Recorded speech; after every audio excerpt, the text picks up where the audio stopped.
Today we will be looking at the wayside soil. Fields in those days were separated by a pathway to enable the farmer to walk on them. As the farmer and others walked on these paths, the ground would get hardened and no vegetation would come up on these paths. When the seeds fell on these paths, they would not germinate. Only the birds would come and take them away. In the explanation of this parable, Jesus said in verse 12 that the devil comes and takes away the word from the heart.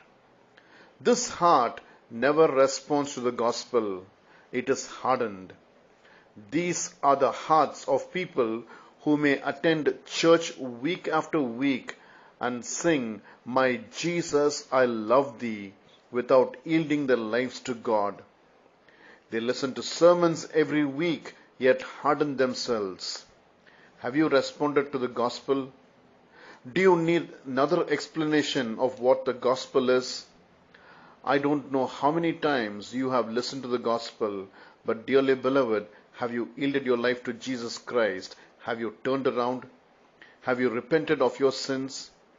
Jesus has given many opportunities to hear the gospel, yet some of us deceive ourselves thinking that we know it is true, but someday we will do it. Perhaps when we are older. Sadly, the older we become, the hardened we become, and may be incapable of responding to the gospel at that time.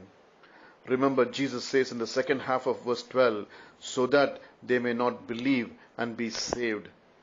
Let us beware of falling in that category.